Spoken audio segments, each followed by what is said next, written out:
Hi guys, welcome to life tiles. ఈరోజు మనం ఏది పుణ్యం కథ చెప్పుకుందాం. సాయంత్రం వేళ వంట పని ముగించి ఇంటి ముందు పూల మొక్కల మధ్య కూర్చొని మల్లెపూల మాల కడుతుంది కమల. ఇంతలో ఇంటి గుమ్మం ముందు గుర్రబండి ఆగింది. మెరిసిపోతున్న పట్టుచీరతో మెడ నిండా నగలతో బండి దిగిన విమలను చూసి ఆశ్చర్యపోయింది కమల. కమల, విమల తోటి కోడళ్ళు.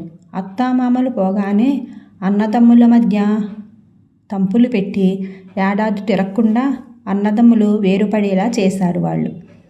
విమల భర్త వ్యాపారంలో సాధ్యమైనన్ని అడ్డదారులు తొక్కి 4 ఏళ్ళు తిరిగేసరికి ఊళ్ళోని పెద్ద ధనికుల్లో ఒకడైపోయాడు. మంచితనాన్ని నిజాయితీని లేక వదులుకోవటం చేతకాకో కమల భర్త మాత్రం అటు వ్యవసాయంలోనూ ఇటు వ్యాపారంలో కూడా అంతంత మాత్రంగా ఉండిపోయాడు. తమ దశ తిరిగిన దగ్గర నుంచి విమల కమల ఇంటికి రాకపోకలు తగ్గించింది. అటువంటి విమల హఠాత్తుగా రావటం చూసి కమల ఆశ్చర్యపోతూ, రా అక్క, నిన్ను చూసి చాలా రోజులైంది అంటూ ఎదురెళ్ళింది. విమల పూల మొక్కలకేసి ఇంటి వాకిటికేసి ఒకసారి పరీక్షగా చూసి, అంతా బాగున్నారా? కొత్తగా మరామత్తులు అవి చేయించి అమ్మవారి గుడిని చూడముచ్చటగా తయారు చేశారు. గుడికి వెళుతూ నువ్వు కూడా వస్తావేమో అని బండి ఇటుకేసి తిప్పించాను అని చెప్పింది. తప్పకుండా వస్తాను అంటూ కమల ఇంట్లోకి వెళ్ళి 4-5 నిమిషాల్లో తిరిగి వచ్చింది. ఇద్దరూ కలిసి బండి ఎక్కారు. వాళ్ళు ఊరి చివర ఉన్న అమ్మవారి గుడిని చేరేసరికి చీకట పడుతూ ఉంది. రంగురంగు దీపాలతో అందంగా అలంకరించబడి ఉంది గుడి. విమలను చూస్తూనే ధర్మకర్త స్వయంగా వచ్చి వాళ్లను లోపలికి తీసుకుని వెళ్ళాడు. గుడి మొదట్లోనే పాలరాయి గోడ మీద విమల పేరు అందంగా తాపడం చేసి ఉంది. విమల తన పేరును కమలకు చూపిస్తూ, అమ్మవారికి 60,000 పెట్టి వడ్డానం చేయించాను, అందుకే గోడ మీద అలా ప్రత్యేకంగా పేరు చెక్కారు అంది చాలా గొప్పగా. దాంతో కమలకు తన తోటి కోడలు పని కట్టుకుని తన గుడికి ఎందుకు తీసుకుని వచ్చిందో అర్థమైపోయింది. గర్భగుడిలోకి వెళ్ళిపోతూ ఉండగా విమల, మనం ఈ రోజు ఉంటాం, రేపు పోతాం, ఇలాంటి పుణ్యకార్యాలు చేస్తేనే మన పేరు శాశ్వతంగా ఉండిపోతుంది అని చెప్పింది కమలతో. అప్పుడు ధర్మకర్త కల్పించుకొని, మీ తోడికోడలు గారు అమ్మవారికి వంకీలు మురుగులు చేయిస్తే బాగుంటుంది, మహా అయితే 50,000 అవ్వచ్చు, మీ పేరు పక్కనే ఆమె పేరు కూడా చెక్కిస్తాం అని చెప్పాడు. ఆ మాటలు విని కమల ఆలోచనలో పడింది. మరొక మాసంలో పంట డబ్బు 25,000 చేతికి అందుతుంది. భర్తను ఎలాగైనా ఒప్పించి విమల పేరు పక్కనే తన పేరు కూడా ఉండేలా చూడాలి అని అనుకుంది. ఆమె ధర్మకర్తతో, అంత ఖర్చు పెట్టలేను, 25,000 పెట్టి అమ్మవారికి మెడలో హారం చేయిస్తాను అని చెప్పింది. వెంటనే విమల, మా చెల్లెలి పేరు నా పేరు కింద అందరికీ కనబడేలా చక్కగా చెక్కించాలి సుమా అని చెప్పింది ధర్మకర్తతో. తన పేరు కింద అన్న మాటలను కాస్త ఒత్తి పలుకుతూ చెప్పింది. తర్వాత ఆమె కమలను వాళ్ళ ఇంటి దగ్గర దించి మంచినీళ్ళైనా తాగకుండా వెళ్ళిపోయింది. కొద్ది రోజులు గడిచాక పంట అమ్మిన డబ్బు 25,000 చేతికందిన మర్నాడే ఊరి నుంచి కమల పినమామగారు వచ్చారు. భర్తే ఆయనను రమ్మన్నాడని తెలుసుకున్న కమల, ఇప్పుడు మీ బాబాయ్ ఎందుకు రమ్మన్నారు? అసలే ఆయన ఆరోగ్యం అంతంత మాత్రం అని అంది. బాబాయికి గుండె జబ్బు మళ్ళీ తిరగబెట్టిందట. ఎంత ఖర్చైనా మంచి వైద్యం చేయించాలి. ఆయన లేకపోతే ఆ కుటుంబం వీధిన పడుతుంది. 3 ఆడపిల్లల తండ్రి. పెద్దమ్మాయి పెళ్లి కుదిరేటట్టుంది. 10,000 కట్నం ఇచ్చుకోగలిగితే కుదిరిపోతుంది. అందుకే ఈసారి పంట డబ్బు బాబాయి వైద్యానికి, అమ్మాయి పెళ్లికి సర్దుతానన్నాను. డబ్బు వాయిదాలలో తీరుస్తానన్నాడు గాని అది సాధ్యం కాకపోవచ్చు అంటూ తన బాబాయి వచ్చిన పని భార్యకు వివరించి చెప్పాడు కమల భర్త. అది వింటూనే కమల చిరాగ్గా, ఇంకా నయం, ఉత్తపుణ్యానికి 25,000 ఎలా వదులుకుంటాం? అయినా ఈసారి ఆ డబ్బు నాకు కావాలి అని అంది. ఇప్పుడు 25,000తో నీకేం పని అంటూ విస్తుపోయాడు కమల భర్త. అమ్మవారికి హారం చేయిస్తానని మాట ఇచ్చాను. గుడి గోడ మీద విమలక్క పేరు పక్కన నా పేరు కూడా చెక్కిస్తారు అంటూ సంగతంతా భర్తకు చెప్పింది. ఇప్పుడు అమ్మవారి మెడలో హారం లేకపోతే కొంపేం మునిగిపోదు. ముందు బాబాయి పెద్ద కూతురు మెడలోకి మంగళసూత్రం కావాలి. పేర్లు గోడ మీద బండల మీద కాదు చెక్కించుకోవలసింది, తోటి మనుషుల గుండెల్లో. ఈ సహాయం చేస్తే ఆ ఇంటిల్లి పాతి రోజు నీ పేరు చెప్పుకొని ఇంట్లో దీపం వెలిగించుకుంటారు అని ఎన్నో విధాలుగా నచ్చ చెప్పాలని చూశాడు కమల భర్త. మీరు 1000 చెప్పండి, 1,00,000 చెప్పండి, నేను వినేది లేదు. గుడికి విరాళం ఇస్తే పుణ్యం కాదని ఎవరు మాత్రం అంటారు అన్నది కమల కోపంగా.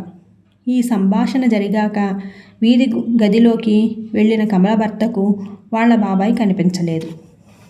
మన మాటలు విని మనసు కష్టపెట్టుకుని బాబాయి వెళ్ళిపోయినట్టుంది అన్నాడు కమల భర్త బాధగా. ఇప్పుడు మనకొచ్చిన కష్టం నష్టం ఏమీ లేదు. ఈ సాయంత్రమే డబ్బు గుడిలో ఇచ్చి వస్తాను అని అంది కమల. ఆ సాయంత్రం 25,000 సంచిలో పెట్టుకుని గుడికి వెళ్ళింది కమల. ధర్మకర్త ఏదో పని మీద ఊళ్ళోకి వెళ్ళాడని, కొద్దిసేపట్లో తిరిగి వస్తాడని ఆమెకు గుడి పూజారి చెప్పాడు. కమల అమ్మవారిని దర్శనం చేసుకుని గుడి వెనక వైపు వెళ్ళింది. ఆ సరికి చీకటి పడుతూ ఉంది. ఒక పెడగా గన్నేరు చెట్టు కింద ఎవరో సాధువు ధ్యానంలో ఉన్నాడు. మరొక పక్క అరుగు మీద ఒక ముసలి ముత్తైదు కూర్చొని ఉంది. ఆమె కమలను చూస్తూనే దగ్గరగా పిలిచి, నాకొక సహాయం చెయ్యి తల్లి, ఈ బుట్టలో ఉన్న పులిహార లడ్లు పంచిపెట్టాలి. చూస్తున్నావు కదా, నా నడుం వంగిపోయింది, ఓపిక లేదు అన్నది చిన్నగా నవ్వుతూ. భోగం చేయిస్తున్నారా? పూజారికి చెబితే మీ పేరు గోడకు తాపడం చేసి నల్లబల్ల మీద రాస్తాడు, మీరు పేరు చెప్పండి అంది కమల. ఆ మాటలకు ముసలావిడ పెద్దగా నవ్వి, నలుగురికి ఉపయోగపడే పని చెయ్యటం ముఖ్యం గాని నల్లబల్ల మీద పేరెందుకమ్మా? ఎవరన్నా అడిగితే దుర్గమ్మ పంచమన్నదని చెప్పు చాలు. మనం ఏ పనైనా మన తృప్తి కోసం చెయ్యాలి కానీ పేరు కోసం కాదు అని చెప్పింది. ఆ మాటలు చురకల్లా తగిలిన కమల గుడిలో ఉన్న భక్తులందరికీ పంచమంటారా అని అడిగింది. ముందు గుడి బయట ఆకలితో అలమటిస్తూ ఉన్న బిచ్చగాళ్లకు పంచు, ఆ పైన మిగిలితే గుడి లోపలి భక్తులకు.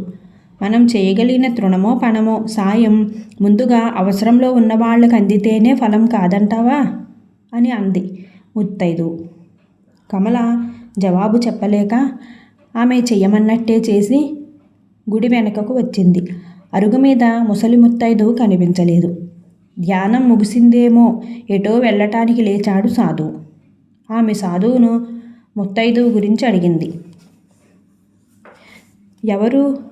పసిమిఛాయతో నుదుటిన అనాకాసంత కుంకుమతో ఎర్రటి చీరతో ఉన్నావిడేనా అని అడిగాడు సాధువు ఆశ్చర్యంగా. అవును ఆవిడే, పేరు దుర్గమ్మట అని అంది కమల. నువ్వెంత పుణ్యాత్మురాలువి తల్లి, సాక్షాత్తు ఆ దుర్గామాతనే దర్శించావు.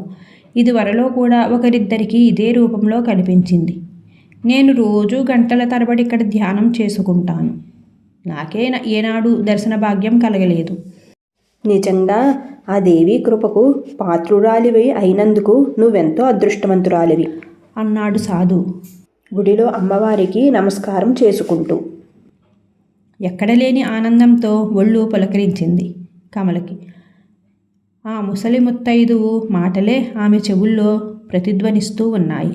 గోడ మీద పేర్లు చెక్కించుకోవటం ముఖ్యం కాదని, ముందుగా ఆపదల్లో ఉన్నవారిని ఆదుకోవటమే మానవ ధర్మమని ఆ దుర్గమ్మ తల్లి పరోక్షంగా తనకు చెప్పింది. అంటే తనకు బంగారు హారం కాదు, ముందు కష్టాల్లో ఉన్న పెనమామగారి కుటుంబానికి సహాయపడమని స్వయంగా చెప్పింది. ఇక కమల ధర్మకర్త కోసం ఆగక అప్పటికప్పుడు ఇంటికి తిరిగి వెళ్ళి డబ్బు సంచి భర్త చేతికిచ్చి, ఈ డబ్బు మీ బాబాయి గారి వైద్యానికి అమ్మాయి పెళ్ళికి ఖర్చు చేయండి అని చెప్పింది. మాసం తిరగకుండా బాబాయి కూతురు పెళ్లి శుభలేక తన మిత్రుడి తల్లిదండ్రులకు చేతికిస్తూ, కమల భర్త వాళ్లతో శుభవార్త తెలియచేయటానికి మాత్రమే ఇస్తున్నాను, మీరు పెళ్ళికి మాత్రం రావద్దు. ఎంత వేషాలు మార్చినా మిమ్మల్ని చూస్తే దుర్గమ్మ సాధువు మీరేనని మా ఆవిడ ఇట్టే కనిపెట్టేస్తుంది. పేరు కోసం కాకుండా అవసరంలో ఉన్న వారిని ఆదుకోవటానికి మంచి పనులు చేయాలనే ఆలోచన. ఇలాగే మా ఆవిడలో కొనసాగితే అందరికీ మంచిది అన్నాడు. అమ్మవారి పేరు చెప్పి పాపం చేశామేమో అని భయంగా ఉంది బాబు అన్నారు ఆ దంపతులు శుభలేఖను తిప్పి చూపిస్తూ. మీరొక పెళ్లి చెయ్యటానికి, అనారోగ్యంతో ఉన్న మరొకరి సహాయం చెయ్యటానికి ఈ నాటకం ఆడి ఎంతో పుణ్యం కట్టుకున్నారు. ఆ సంగతి మరవకండి అన్నాడు కమలభర్త నవ్వుతూ. కథ సుఖాంతం. గైస్, ఇప్పుడు మనం కౌశికుడు కథ చెప్పుకుందాం. కౌశికుడు అనే రాజు ప్రజారంజకంగా పరిపాలన సాగించే ధర్మప్రభు. ఆయన ప్రజల పట్ల అపార కరుణ చూపించేవాడు. ప్రజలకు ఆయన పట్ల ఎంతో గౌరవ మర్యాదలు, ఆదరాభిమానాలు ఉండేవి. రాజవ్యవహారాలు చూసుకుని రాత్రి పడక చేరేసరికి ఆయన ముఖం వెలవెలబోయేది. ఆయన తన విధిని తలుచుకొని ఎంతో బాధపడుతూ ఉండేవాడు. దానికి కారణం అర్ధరాత్రి సమయంలో తన భార్య కళ్ళెదుటే ఆయన కోడిపుంజుగా మారిపోయేవాడు. తెల్లవారక ముందే ఆయనకు యథాప్రకారం మునుపటి రూపం వచ్చేసేది. కాబట్టి ఈ విషయం రాణిగారికి తప్ప మరెవ్వరికీ తెలియదు. ఇలా కొంతకాలం గడిచింది. ఒకనాడు గాలవుడనే ముని రాజదంపతులను చూడటానికి వచ్చాడు. రాణి ఆయనకు అతిథి మర్యాదలు చేసి రాజుగారి విచిత్ర పరిస్థితిని గురించి తెలియచేసి పరిష్కారం ప్రార్థించి అడిగింది. ముని కళ్ళు మూసుకొని కొంతసేపు ధ్యానంలో గడిపి ఆ తర్వాత, పూర్వజన్మలో రాజుకి కోడి మాంసం అంటే విపరీతమైన ఇష్టం. తాను భుజించేది 1-2 అయినప్పటికీ రోజు ఎన్నో కోడిపుంజులను చంపేవాడు. వాటిలో మంచి వాటిని ఏరుకునేవాడు. అతని పేరాసకు, క్రూర ప్రవృత్తికి ఆగ్రహం చెందిన తామ్రచూడు అనే కోడిపుంజుల నాయకుడు వచ్చే జన్మలో రాత్రులలో కోడిపుంజువైపోదువుగాక అని శపించాడు. ఆ శాప కారణంగానే రాజుకి ఈ విచిత్ర పరిస్థితి ఏర్పడింది. సర్వపాపహరి అయిన పరమేశ్వరుణ్ణి ప్రార్థించినట్టయితే శాప విముక్తి పొందగలుగుతాడు అని సెలవిచ్చాడు ముని. రాజు ఒక గుహను చేరుకుని శివుణ్ణి గురించిన కఠోరమైన తపస్సు చేశాడు. పరమశివుడు తపస్సుకు మెచ్చి శాప విముక్తిని కలిగించాడు. సంతోషంగా తిరిగి వచ్చిన రాజుకు రాత్రుల్లో కోడిపుంజుగా మారే దుస్థితి తప్పింది. ఆ తర్వాత ఆయన దైవభక్తిని, జీవకారుణ్యాన్ని ప్రచారం చేశాడు. కథ సుఖాంతం. గైస్, ఇప్పుడు మనం లాంతరు చిలక పంజరం చిన్న కథ చెప్పుకుందాం. హేలాపురిలోని లోకనాథుడు, సుగంధరపురవాసి వీరబాహుడు ఇద్దరు ప్రాణమిత్రులు. ఇద్దరికీ గల ఒకే ఒక వ్యసనం మద్యపానం. సమయం దొరికినప్పుడు మిత్రులిద్దరూ తమ ఇద్దరి ఇళ్లల్లో ఏదో ఒకరింట్లో మద్యపానం చేస్తూ ఉండేవాళ్ళు. ఒకనాడు లోకనాథుడు వీరబాహుడికి, మిత్రమా, నా భార్య పుట్టింటికి వెళ్ళింది. ఇంట్లో మద్యానికి కొదవలేదు. ఈ రాత్రి నువ్వు వస్తే ఇద్దరం ఆనందసాగరంలో తేలి ఆడదాం అని కబురు పంపించాడు. ఆ రాత్రి వీరబాహుడు లోకనాథుడి ఇంటికి బయలుదేరబోతూ చీకటి రాత్రులు కావటం వల్ల వెంట ఒక లాంతరు తీసుకుని మరీ ప్రయాణం వచ్చాడు. ఆ రాత్రి మిత్రులిద్దరూ మద్యపానంలో మునిగి తేలాక వీరబాహుడు లోకనాథుడి వద్ద సెలవు తీసుకుని సుగంధపురికి బయలుదేరాడు. అర్ధరాత్రి వేళ అడవి దారి వెంట ప్రయాణం చేసేటప్పుడు గోతుల్లో పొదల్లో పడకుండా లాంతరు సాయంతో ఇల్లు చేరుకుని గుర్రు పెట్టి నిద్రపోయాడు వీరబాహుడు. అయితే ఇంకా బాగా తెల్లవారకుండానే లోకనాథుడు నౌకరు తలుపు తట్టి వీరబాహుడికి లోకనాథుడు పంపిన ఒక చీటీ ఇచ్చాడు. అందులో, మిత్రమా, రాత్రి అడవి దారిన ఏ పాము కాటుకో గురి కాకుండా ఇల్లు చేరావనుకుంటున్నాను. నువ్వు మరిచిపోయి వెళ్ళిన లాంతరు పంపుతున్నాను. రాత్రి నువ్వు వెంటబెట్టుకుపోయింది నా భార్య పుట్టింటి నుంచి తెచ్చుకున్న చిలక, దాని పంజరం. సమయానికి ఆవిడ ఇంట్లో ఉంటే కాపురం చెడేంత గొడవ అయ్యేది.